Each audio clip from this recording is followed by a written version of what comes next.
How's it going, Ram fans? Welcome back to another edition of CTV Sports. I'm Mike Walsh. Back in better than ever after a busy weekend, I'm Leah Kikowski. Here's what we got on tap for you tonight. Both Fort Air Raid and women's volleyball walked away from huge weekends. Plus, an even deeper inside look at this upcoming basketball season. Lastly, stick around for another round of pick'ems to end out the night. All of that and more right here on CTV Sports, which starts right now.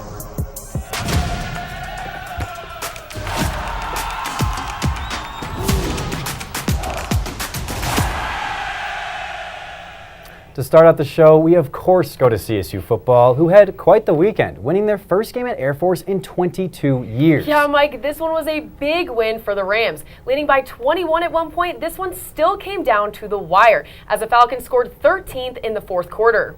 At the end of the day, though, the Rams were victorious. Getting out to that early 21-point lead helped them a lot. And Gabe Kershke, the Rams' edge rusher, was a star on the defensive side, showing his dominance in all areas of the game, with a blocked punt, a forced fumble, and 1.5 sacks, as seen in these clips. And on the offensive side, the running backs really won the game. It was again Avery Morrow who recorded his fourth straight 100-yard game and simply dominated with 132 yards. But it was also Kobe Johnson throwing a TD to Vince Brown, and Jalen Dupree who ran one in for his first career touchdown. And looking into the stats for this matchup, it is again the Rams dominating in most categories, but somehow not first downs. But regardless, the green and gold put up some great numbers and had some awesome highlight plays, like that 85-yard touchdown from the speedster, Caleb Goody. It was quite the performance from the Rams, and the team they thought that the same as they thought brought home, the team that they brought home the Ram-Falcon trophy, and they were really hyped to do it. They were. Yeah, it's important. Last year we beat Boise. That hadn't been done. And then this week when I started talking to the kids, we talked about CSU hadn't beaten them since 2002, and that's 22 years ago. I think we only had 3 kids that were alive the last time that happened. So long time ago, way overdue, and we're very proud that we could get it done tonight. Norvell and company now turn their attention to homecoming back in Fort Collins this Saturday, as they look to stay undefeated in conference play. Yeah, Mike, but for now, let's talk about volleyball. Let's. Colorado State Volleyball spent the weekend out west and claimed their first win against UNLV since 2019, and not just in regular fashion, but in a sweep. The Rams had a tough first outing against the Aztecs on Thursday, but bounced back quick enough to take the dub at the Thomas & Mack Center on Saturday. The first set was very close, but from there, UNLV just couldn't keep up. When looking at the numbers, the offensive dominance from Colorado State is the staple of the season, racking up 47 total kills with a .317 hitting percentage, compared to the Rebels' 34 and 183. The Rebels may have won the serving battle, but CSU led in passing with 42 assists. And as per usual, multiple Rams stood out. Leah Jones, Naima Weathers, and Emery Herman all put above average stat lines, and their consistency is showing throughout the conference, as these Rams all claim first place in different Mountain West categories. Weathers has the best hitting percentage at .481, Jones in overall kills averaging 4.64 a set, and of course the best setter in the league, Emery Herman, with a total of 352 assists and counting. The Rams hit the road again and head to Albuquerque this Thursday to face the Lobos. CSU's swim and dive team was expecting some solid competition this past weekend against Washington State, and that is exactly what they got, with the Cougars taking the win. Looking into the numbers, the Rams just didn't have enough gas in the tank. Even still, they managed to perform in some races, like the 200-yard medley relay, where they set a program record, or the wins in the 100 from Tess Weinrey and Maisie Barbosa. But in the final 2 races, it was all Wazoo, as they took both wins and finished 1 and 2. The women will go to Denver for their next matchup on November 1st before coming back to Moby Pool for a matchup with Colorado Mesa on the 2nd. CSU Cross Country traveled to the Garden State and competed in the Princeton Fall Classic on Friday. Starting off with the men, the team finished 5th overall and had a number of Rams land in the top 30. Lars Mitchell led the way with a time of 23 minutes and 17 seconds for the 8K. Michael Mooney was right behind him, as well as Corey Kennedy and Sam Griffith, both finishing 25th and 28th. On the women's side, Quinn McConnell ran at just about 20 minutes to finish 14th place in the 6K. Anna Petter and Kenzie May were other top 30 finishers. Freshman Allison Pipper was a top 50 finisher as well, breaking her personal best with a time of 20 minutes and 43 seconds. As a team, the women placed 6th overall. Up next for the Green and Gold is the Mountain West Championships as they look to take another title that's coming up in just a little over a week, starting on November 1st. And after 9 games, the CSU women's soccer team still has not been beat. Although they have had 2 draws, it has been a 0 in the loss column since September 12th, with their second most recent match ending in a win over UNLV in Rebel territory. And it was again the Rams dominating on the offensive side, shooting more than double the amount of shots that the Rebels put up. And it was Mia Casey and Olivia Fout who put in the goals for the Rams, as Fout scored her first goal of the season. But again, Mia Casey did it all, recording that goal and an assist in this one, continuing her awesome season. But after that one, it was straight up to Reno, Nevada to take on the Wolfpack, where the Rams again stole a win from a conference foe, winning 1-0 with a 65th minute goal from defender Avery Vanderven. And the Rams again led the game in shots and shots on goal. However, that foul total was less than favorable. But overall, this one was all things Rams, and they continue to prove themselves every week. And after this game, there was more celebration, as it was announced that the Rams are going to be playing in the Mountain West Championship. They are the first team to qualify in the entire conference, so another successful season for the Rams and a chance to end in another conference championship. Colorado State women's golf teed off yesterday at the Rainbow Behind Invitational hosted by Hawaii. And to say the Green and Gold dominated day one is an understatement, as they shot an impressive -12. The next closest was UC Irvine at under 4. And the Rainbow Warrior hosts didn't even reach the top 10, finishing 11th. Lacey Uchida ranked first on the individual side as well, so let's see how today wrapped up. And it was a great win. They tied for first. They didn't claim first overall, but they still tied for first at under 12. They stayed right there, right up there with Kansas State, and some impressive individual marks as well. Lacey Uchida claiming first place at -9, and then tied for 8th place is Kara Kanishido. So that is a great day for the Rams. And up next is a trip to Mexico, where they compete in the Collegiate Invitational hosted by Guadalajara Community College. With that, we're going to take a quick break. But when we return, it is all things homecoming football and basketball.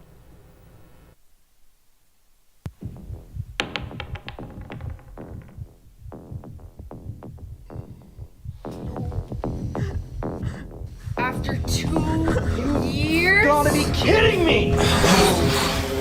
Okay, no. Robbie. Seriously, do you have anything you can use against the dragon? I can do fireball. That'll do a lot of damage. Yeah, to all of us. Well, We're in a 4-foot group. I'm sorry. What else do you want me to do? Okay. Hold on. All right. Wizard, what do you do?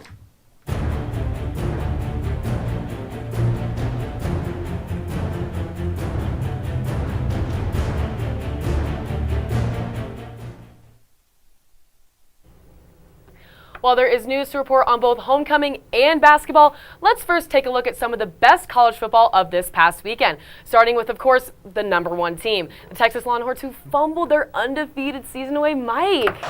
Rough game. I think all of us last year, I think you went for Georgia, the so only one. Great pick on Georgia. But the rest of us, we were just thinking Texas was just unbeatable.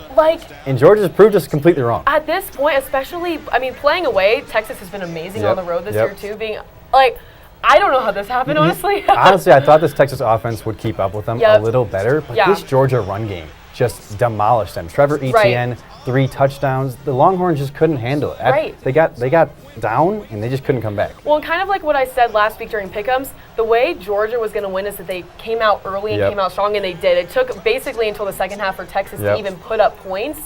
So Kirby Smart does this every year. He makes some competitive games against bad teams, and then he beats the best team. And you're like, how does that even happen? And I think this is going to be a great win under that column for him. And this is going to help them in the playoff immensely. I think so Beating too. them when they were #1 is huge for Georgia. And Alabama now, it's looking a little Alabama's out of it. Little rocky. They're not getting in. Yeah, absolutely. But you know what, Mike? That wasn't the only top 10 upset of the weekend. #7 Alabama, as we were just talking, down by the Vols of Tennessee.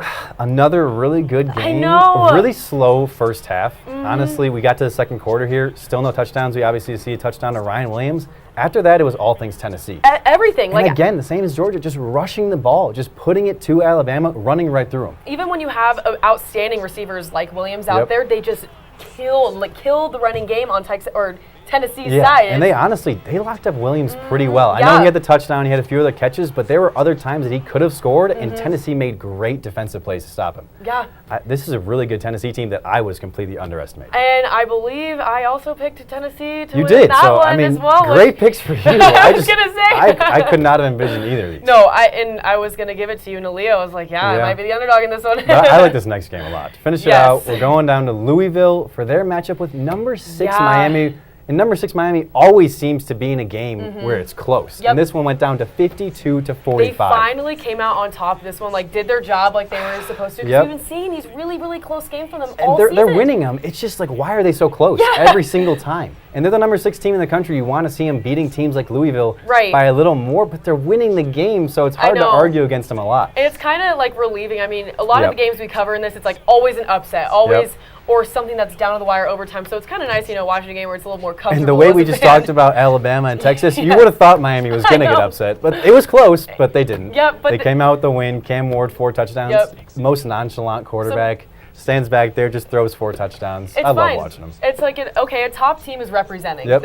of covering At least they this. got to win. At least we don't have 3 top 10 upsets. That would be a really sad day. for those top teams, but for those underdogs, that would be huge. I mean, absolutely. And we love to see underdog wins. But, sure. it was a smaller slate of Only games 3. Only for 3. today. But that is because we have to inform about homecoming this have weekend. to. We have to. Mike, let's hear about it. I mean, homecoming, one of the coolest events at CSU, but the Rams are due for a lot of celebration this weekend, as they are just, we got a lot of events. A lot of stuff going Starting on. out on Thursday night. What's on Thursday night? That's exactly right, Mike. The celebrations start at 7 o'clock as a women's soccer team welcomes the New Mexico Lobos to the CSU soccer field. Yep, and then the schedule turns to 3 in the afternoon on Friday for the festival in the Oval, which I personally haven't been to, but I got to go. We need to to go. that. And then after that, it's the 5 o'clock scrimmage with the men's basketball team. A good chance for all Ram fans to get their first look at that new roster. Yeah, that's right. And of course, right after that scrimmage, there is the famous pep Oh, yeah. rally, followed by the lighting of the A and the massive bonfire on the LSC lawn. It's always so fun. But that's just Friday. Looking at Saturday, we see a full day of CSU sports with volleyball first at 11:30 and then the homecoming football game at 3 against New Mexico. So, a packed weekend for It is. all Rams and their families, and with so much to do. Yep. And as we mentioned earlier, the men's basketball season has their preseason scrimmage this Friday. So, keeping that theme, Yep. one player is already making some noise. CSU men's basketball fifth year Nique Clifford has high expectations for the upcoming season, and the Mountain West agrees. Clifford earned a spot on the conference preseason team last week following his impressive campaign from last year, as well as his experience this summer at the NBA Draft Combine. I had the chance to talk to head coach Nico Medved and Clifford about what to expect for this season. Fall is upon us. And as the leaves are shifting, so is the focus towards the highly anticipated season for CSU men's basketball. With the addition of 10 new roster faces, head coach Nico Medved acknowledges the fast adaptations from his new squad. They've got a really And I didn't look unselfish down. group. They've got You're really, like- really comfortable. And, I know, literally. They come ready to work every day in practice. And so those are great signs. So I'm really excited to kind of see what they did best here. Building relationships off the court was the #1 goal during this offseason. Had trips where we went to Denver, we played top golf, went to East. I think those things did a lot for the team off the court, building team chemistry. There's definitely some new standouts that fans will be excited to see. Everybody's got to be their own unique self. I think one guy, a new guy that brings a ton of juice and pains, got a ton of experience, brings a positive energy to everything we're teaching every day, and plays the game with a ton of differences. Bowen has a little bit of that type of energy. Jordan brings that type of juice and finesse. Obviously, both of them play. So I think most dudes are going to be fan favorites or higher. And recruiting has changed a lot over the past few years due to the transfer portal. It gives us an opportunity as a team sometimes to go out and add talent immediately, add people that our culture, style of play. And when it comes to it, the top priority for Colorado State recruits is this. You gotta love basketball to play in our program. If you don't love this thing, and we don't need like it guys, we need love it, live it guys, and you gotta love this game. We want highly competitive team, and we want people who are great human beings. Guys can really understand the difference of I want to be in this for something bigger than myself. The guys who really do value the team and know when they do that, they're going to be rewarded individually. Nique Clifford had the experience of participating in the NBA Draft Combine this summer and is looking to bring that level to the court this season. going to be big for me going through the season. Learn the things that I need to grow and better, and I think that's carry forward as I go through this year and go through that process again next year.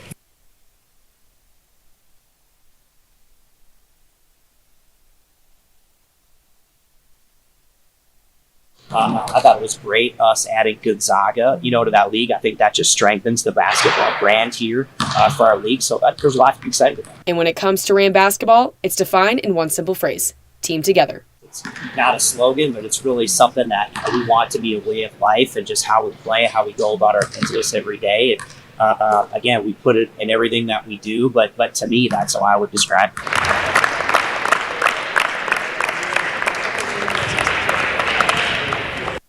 I mean, I know I can't wait for this upcoming season, but with all of the new changes, Mike, what are your thoughts? I mean, this team looks really good. It's a brand new team.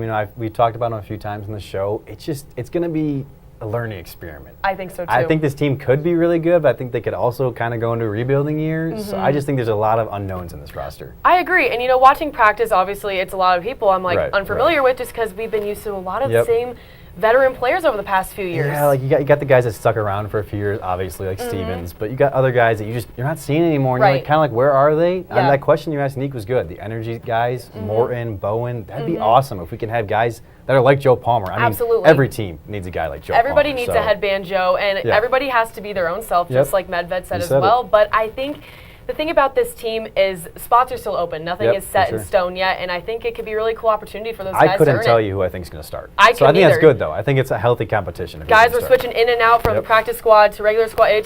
Nobody knows right now. We'll see. We're going to see. We're a few weeks away. And with that, Ram fans, we are going to take a short break. But don't worry, when we come back, another week of Pick'ems returns.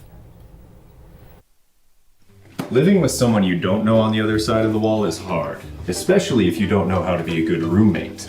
The first thing that you'll want to do to be a good roommate is make sure that you always stay quiet.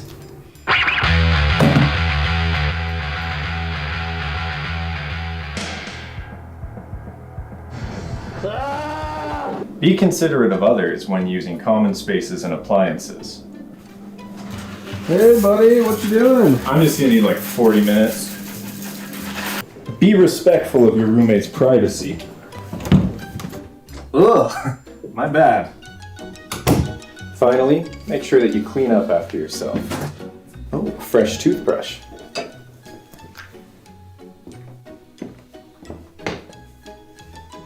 Have you seen my toothbrush? Follow these tips to get along with your roommates and your landlord.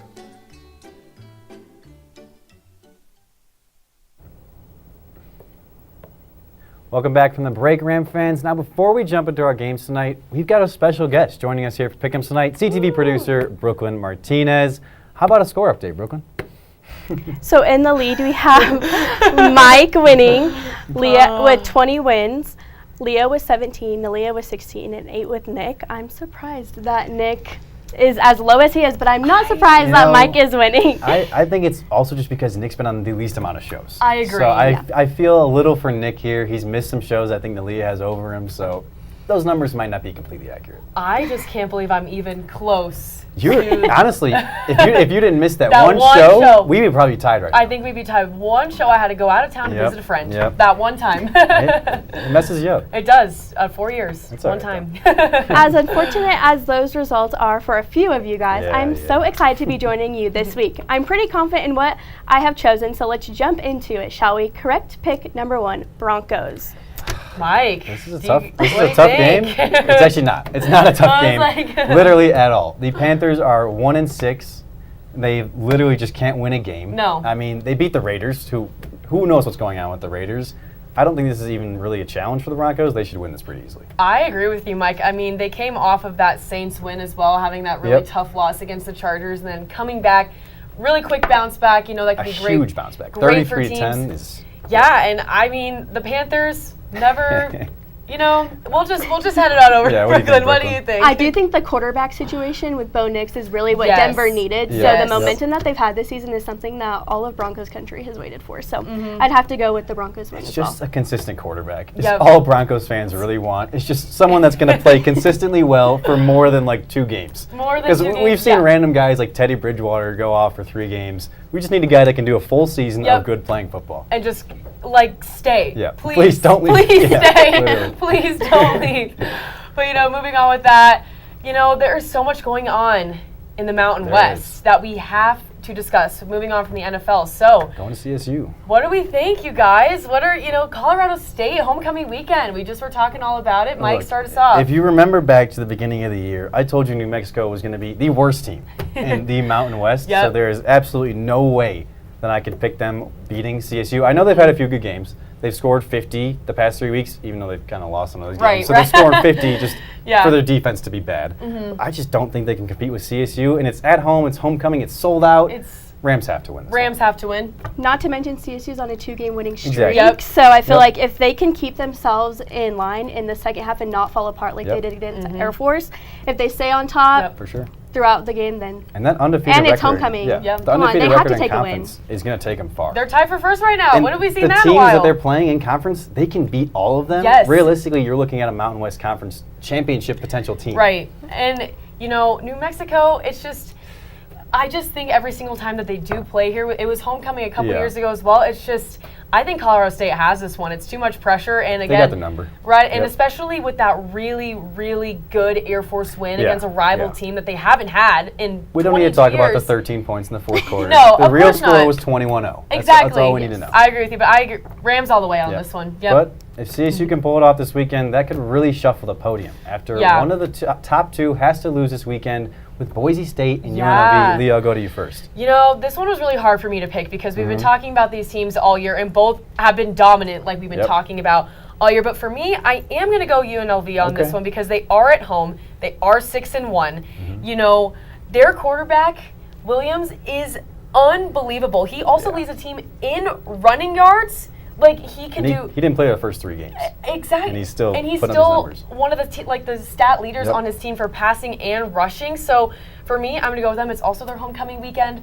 So that's why I just think the UNLV home. just doesn't really have fans. No, I know. It's a I commuter think school. so, too. Everyone knows this. I think I'm just off of the CSU wave of its homecoming, Okay, so I it's got going to you. be their I got homecoming you. I just too. think it's a very different scene. It is. CSU homecoming. It's like versus Metro UNLV. State and then Yeah, CSU, yeah. but yeah, I agree. What do you think? I think because I have Boise, because Okay. of Ashton Genty. I There you feel go. like with all of his rushing yards, I'm going to have to disagree, but I feel like they're just going to come out with a win over this. Yeah, I mean, this is a number 17 Boise State Yeah. team. They're in the top 25. Their only loss in the season was to the number 1 team, Oregon. Yeah. And they lost by 3 points. It's not like they got obliterated by this team. So I just think they're a better team than UNLV, even though I did pick UNLV Yeah. to be the best team in the Mountain West. I think this game, Boise's just hot right now. Ashton Genty has pretty much everything to prove as he Yeah. tries to get that Heisman.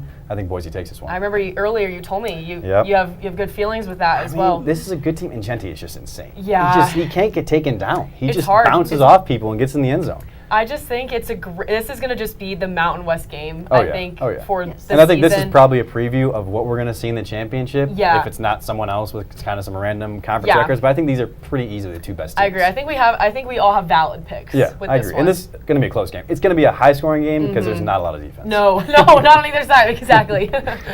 I have a feeling Boulder is going to bring more mixed opinions this week. Yeah. Mike, why don't you start us off here? Again, I'm going with Boulder. Oh my gosh. I'm taking my personal feelings out of this every week now. I think the teams they're matching up with, they're beating. I don't think Cincinnati really competes. I know they're in the ACC, which is, a good conference, and they have a decent record. I just think Boulder's hot right now. It's at Folsom Field, and I think really only a few teams are going to beat Boulder at Folsom Field, so I'm going to go with Boulder. I almost. I know. You almost did it. You thought about almost it. picked them this week, you guys. I just still in my core. Yep. It finds out. But also, I really do just think I don't know. I just have a feeling about Cincinnati. Yeah. They beat Arizona State, which is like, Boulder did Yeah. just beat Arizona, correct? So it's kind of All over the place. all over the place. It's really hard now to play at Folsom Field. We've been It is. talking about They this sell it out every time. every time. I just, It's okay. I just can't pick I get Boulder. it. So what I'm going to have to agree with Mike with There we go. Boulder. There we go. I feel like they're just on fire right now. Yep. They're looking really Yeah. sharp. Their offense is doing really good with, Jimmy Horn Jr., LaJounte Oh, yeah. Wester, and Terrell Timmons Jr., a wide receiver. Shador can just find them, throw it, Yeah. and when the ball's in their hands, they're Yeah, unstoppable. and So you're not even mentioning Travis Hunter. Oh, so yeah. Exactly. They Both sides. they have 4 weapons out there. He's playing both Exactly. sides. This team is just good. I know. I just think I'm just in It's denial. okay. It's okay. It could be an upset. We never never know. know. I just want to say, if Pick'em's, the score would be a lot different if you just picked Boulder. every week that you didn't pick them, I think we'd be tied right now. Maybe I'd be winning. I Yeah, don't know. you might be winning. Maybe this is the 1 week that it'll. You know what? Forget it. Let's go to ranked territory for now. All right, Alabama. You know, we kind of got into this earlier. Brooklyn, I want to hear what you have to think about this Alabama game. I think Bama's going to take it. Okay. I think Ryan Williams, you know, he is so young, but he has so much talent. I think that they're going to, you know, Missouri, they're also looking pretty good. They won last week, but not by much. So they're looking, both of these teams are looking for a bounce back week. So I just think that they're going to take it. Are you going Alabama too? I think we're we're all agreeing. going Alabama. Yeah, I don't know why I picked Alabama. I said this last week. I said they needed a revenge game against Tennessee, and we absolutely did not get that. Yeah. So I think they have to have one this week. The only reason they're at home. And if they don't, this is really the end of their season. This is it. If they lose this game, or pretty much any game from here on out, they're not making the playoff. Yeah, I agree. And I think, too, like, it's very odd to see, you know, ranked 15 for Alabama is pretty far down the list. You almost never see I almost had to read it twice. Yeah. I was like, number 5 or number 15, right? So it's like, it's weird to see Alabama on that low of an end, but I think for their own brand, I don't think they will be allowed to lose this game, especially because it's at home. So I think it makes sense for them to win, but it's just, wow, they better. I can see them losing just the way Alabama is playing this year, for sure. But if they lose this game, this is their season. And I mean, Kalen DeBoer's got to be telling them that. He's got to be saying, we are not getting the playoff as a 3-loss team. No. You have to win this game. Yep. I could not agree with you more. All right, Brooklyn. Yep. Well, to end out the night, LSU is taking on Texas A&M. This is a good one. At Kyle Field. This is what I did last time when Mizzou played at Kyle Field against Texas A&M. I said Mizzou's going in there. They're beating them down. But I think Kyle Field is just a great home field advantage. I think so, too. I'm going Texas A&M. You know, I actually am disagreeing with Mike. Okay. I think LSU is also on fire right now. They had that one loss at the beginning of the year against USC. Yep. I think they're doing really well. I even on the road, they've been playing well, as we've seen too. And so I'm going LSU on this one. What do you think? I'm going to have to agree. I'm going LSU. Okay. I think A&M runs the ball really well, and their O-line is doing really well at protecting their quarterback. But LSU has more of the advantage with the wide receivers. We have Kyron Lacey, Chris Hilton Jr., and C.J. Daniels. But I am predicting a lower scoring game. Okay. I think it'll come down to the small plays, such as field goals, you know, penalties, things like that. So I think those things will really ultimately win the game for whoever, but I think LSU is going to go home with the win. I agree with you. I think LSU's favored for a reason. They've been playing really well. I'm not going to disagree with any of that. I just think at Kyle Field, A&M's 14. They're not that far down. 8-14 is really close. Their offense looks really good. And LSU's best game was against Ole Miss, and I don't want to say they won it because they were at home, but that energy in that last-second game certainly was a big factor in them winning that game. So I think on the road with virtually probably no LSU fans, A&M's going to take it. That's a good point that you make with having they traveling. There might be some good LSU travelers, but I think A&M sells this thing out, and it's mostly Aggies there. Yeah, we're just gonna have to see on that one. Yeah.